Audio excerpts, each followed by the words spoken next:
Assalamualaikum warahmatullahi wabarakatuh.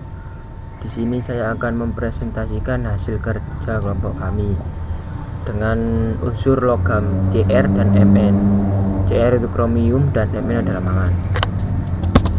Sifat fisika dari kromium dan mangan. Sifat kromium itu warnanya putih perak, putihnya itu putih perak dan lembek.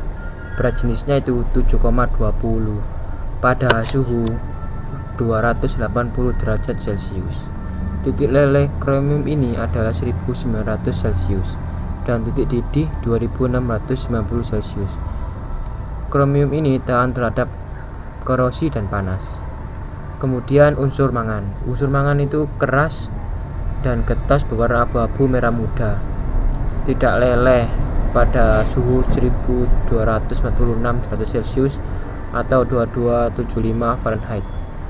Densitasnya 7,43 gram, cm kubik pada suhu 20 derajat Celcius. Titik didih mangan ini adalah 2334 Kelvin atau 2061 derajat Celcius. Mangan ini sulit mencair tapi mudah teroksidasi. Kemudian sifat kimia. Sifat kimia dari kromium adalah massa atom 51,996. Larut dalam asam mineral HCl H2S04. Kromium ini tidak larut dalam air dan asam nitrat. Mudah menyala dan dapat terbakar secara spontan. Dan terakhir memiliki bilangan oksidasi +2, 3, 4, 6. Sifat kimia dari unsur mangan yaitu massa atom 54,938, mempunyai elektronegatifan 1,55. Sangat reaktif secara kimiawi. Mangan ini sangat dapat terurai dengan air dingin perlahan-lahan. Dan mangan memiliki bilangan oksidasi +2, +3, +4, +6, +7. Kelimpahannya di alam. Kromium ini memiliki kelimpahan di kerak bumi sekitar 100 sampai 300 bagian per juta. Unsur ini menempati peringkat 20 di antara unsur-unsur yang lain.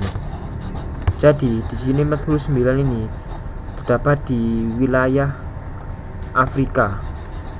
Dan untuk yang oranye ini di Kazakhstan, dan yang kuning ini Turki, dan yang hijau ini India. Dan yang 15% ini mencakup daerah-daerah lain, negara-negara lain maksudnya.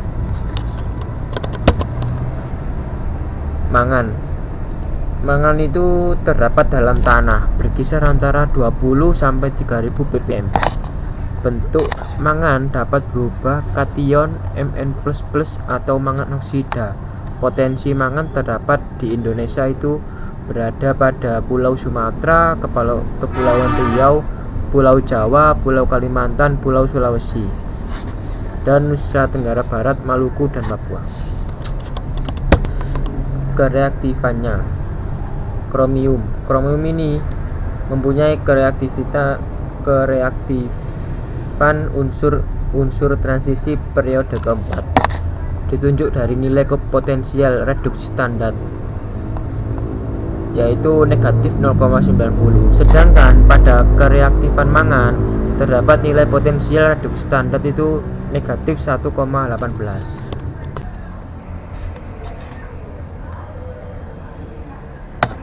Baik, kelarutannya. Di sini ada kromium, yaitu kromium tidak larut dalam air dan asam nitrat, tetapi larut dalam asam sulfat, encer, dan asam kloridina. Kromium tidak tercampur dengan basa, halogen, peroksida, dan logam. Selanjutnya ada mangan, di mana mangan semakin tinggi nilai derajat kesamaan dan temperatur proses asam sulfat, maka semakin jenuh larutan mangan sulfat semakin rendah. Jadi semakin tinggi temperatur proses asam sulfat, kejenuhan larutan mangan sulfat semakin rendah. Proses selanjutnya proses pelarutan dengan memvarian derajat kesamaan dan temperatur proses. Selanjutnya ada reaksinya. Kromium. Kromium bereaksi dengan fluorida membentuk CrF5 kromium heksafluorida, di mana bereaksinya 2Cr 2S plus 5F2G, di mana hasil reaksinya 2CrF5 dalam kurung S. Selanjutnya mangan. Reaksi dengan air dapat berubah menjadi basa secara perlahan dan gas hidrogen akan dibebaskan, di mana mangan ini reaksinya adalah Mn dalam kurung S plus 2H2O, yang hasil reaksinya MnOH2 plus H2.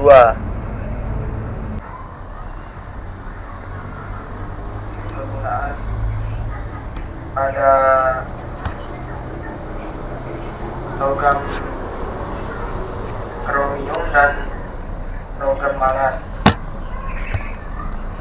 Saya akan menjelaskan kegunaan secara umum. Kegunaan secara umum pada mangan ialah memproduksi besi dan baja, membuat kaca berwarna ungu. Contohnya pada kaca mobil. Yang kedua, kromium, baja dapat dibuat sangat tahan korosi. Contohnya pada besi yang tidak mudah karat. Dan seterusnya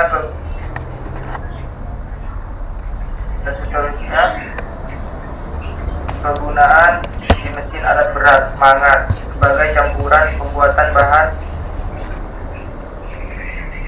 pada buket eskavator.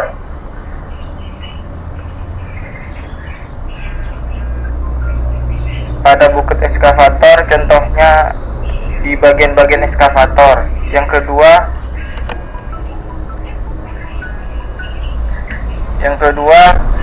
korium. Korium adalah untuk mengkilatkan material cat dan cover mesin, yaitu